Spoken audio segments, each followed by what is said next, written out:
I've never really been one to buy into the whole skinwalker nonsense that's talked about frequently in the Navajo culture, as well as just hearing it in the general southern United States area.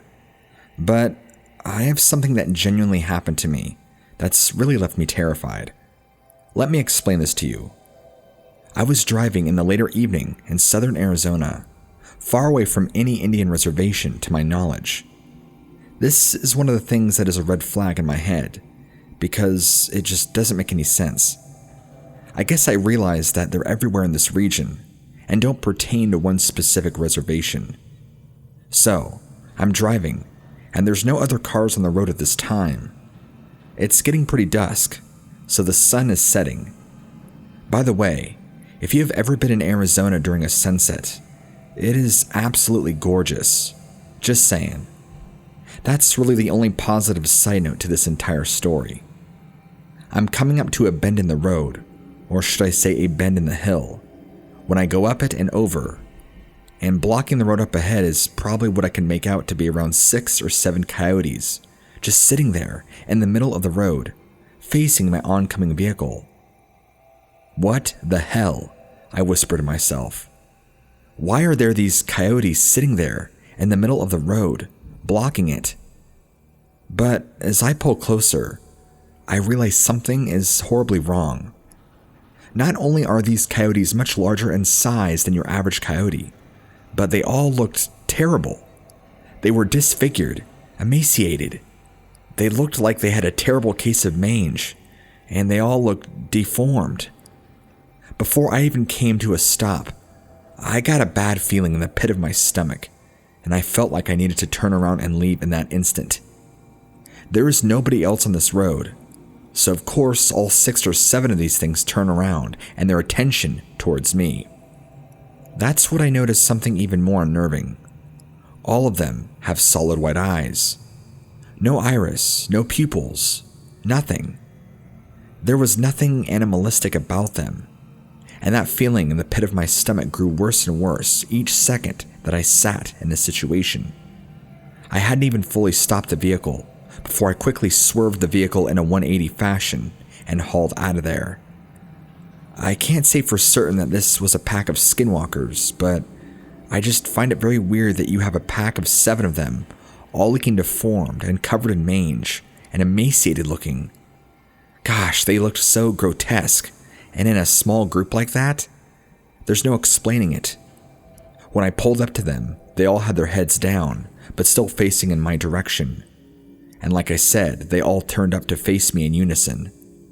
The way they turned their heads to look at me right in the face was just beyond creepy. They weren't even looking at my car though, and even though I had my headlights on, they were looking right through my windshield, directly at my face. I could feel it. I sensed they were looking into my soul. Man, did that not give me the heebie-jeebies. And even as I type this out, it's making me relive that horrible memory. Now, I get freaked out every time I'm driving down there, which I still do frequently because I have many family and friends that live in the area. I've heard all sorts of weird stuff that goes on in the desert, like UFOs, alien abductions, weird stuff like that, but I never in my life would have imagined skinwalkers trying to stop me in the middle of the road. Like I said, it may have just been a coincidence, but I don't think I would have got that feeling in my gut had it just been a pack of regular coyotes. There was just something so off about all of it. I trust my gut instinct when it tells me there's something wrong. And boy, my entire body was just screaming at me to get out of there. Anyway, I hope this email isn't too long for you to read, but I just wanted to share with you my skinwalker experience, or what I believe to be a skinwalker experience. Stay out of Arizona if you can. It's not meant for people like us.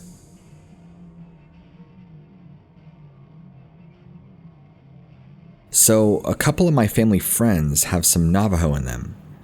I'll call her Sarah, for the sake of her identity being shared. Sarah is a close friend of mine and is fully Caucasian. Her husband, whom I'll call Mark, is full-blooded Navajo. We live up here in the Pacific Northwest, and his parents are from the reservation. They came up here when he was much younger, and he pretty much grew up here with them. and they eventually moved back to the res full time. He was old enough that he decided to stay up here and start his life while they still lived and moved back down there. Every once in a while, Sarah and Mark still go down there and visit his family, who again are full-blooded Navajo. Mind you, they are very enriched in their culture and very religious in their Navajo traditions. Sarah has had plenty of Skinwalker stories, and she even recites them by their actual name, which I will not repeat for the sake of my own protection. Silly or not, I don't care what anybody thinks after the story Sarah told me.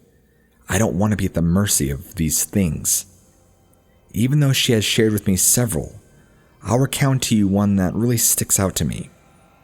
Sarah and Mark had gone down for a week to go visit his family, and if you didn't know, there's virtually zero cell service down there in that reservation.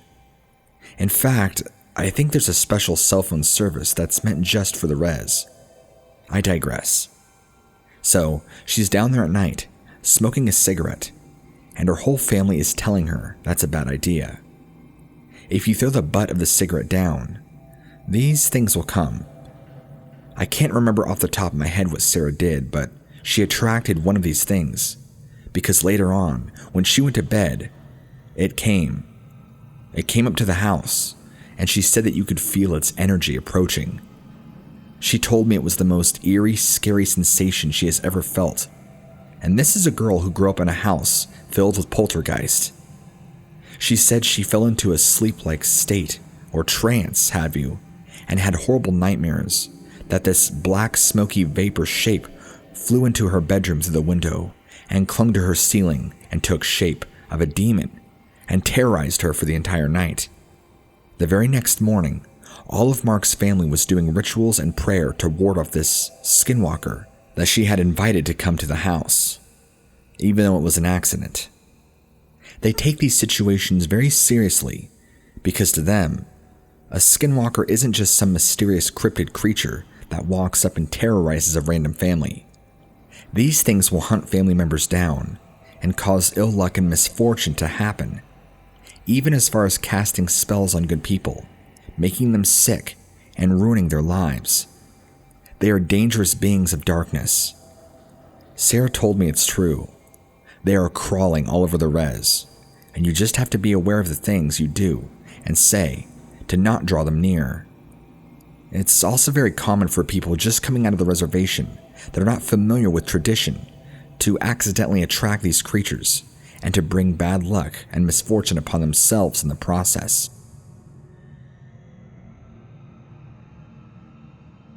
So, I want to start off this email by saying that I'm not too familiar with really any of the areas in New Mexico, so I can't fully recall exactly where I was. At the time, I drove a 1998 Honda Civic. It was a piece of crap. And of course, out of all the times it decided to poop out was when I was on the smaller road. And it was while I was driving semi-cross country.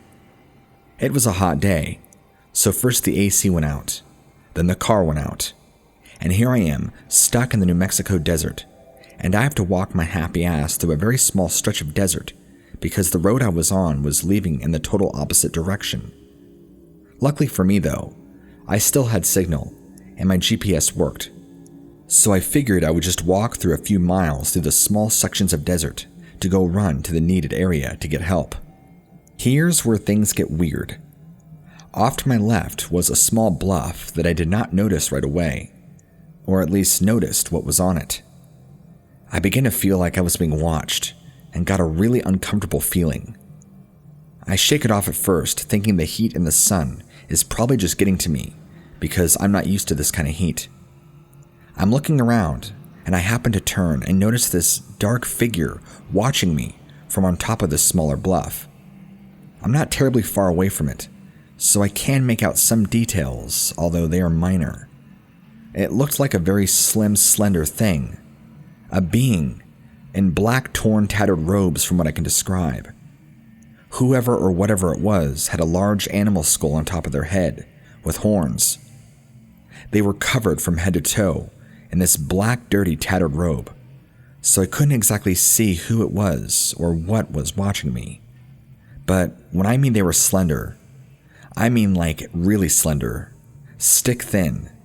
I'm talking Ethiopians starving and haven't eaten in 3 weeks slender. It was unnatural, and it really gave me the creeps. So I kept on walking, but this person thing just kept watching me the entire time. I would be periodically checking over my shoulder to see if this freak was watching me, and at one point or another, it was gone. This made me feel even more nervous now, like this person was going to pursue me and chase me, so I quickly tried to pick up my pace and double time it. I don't know who this was, or what their intentions were, or why they were watching me so closely, but I was not comfortable being their Truman Show entertainment. The only thing I really know about the desert is that there's Las Vegas and of course Area 51, where all sorts of creepy, freaky stuff happens. Oh, I forgot about the Roswell crash. In fact, I don't even think I was more than 50 to 100 miles away from that area, if I'm not mistaken. Either way, screw what happened here. I didn't want any part to play.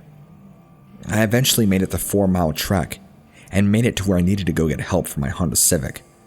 But that was probably one of the creepiest times I can ever recall happening in my life. There is an upside though. I'm very thankful that this happened to me at 1 p.m. in the afternoon.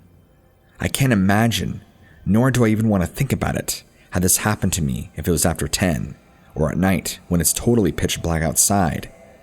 I think I probably just would have called for somebody to pick me up, or waited for hours or something for an Uber.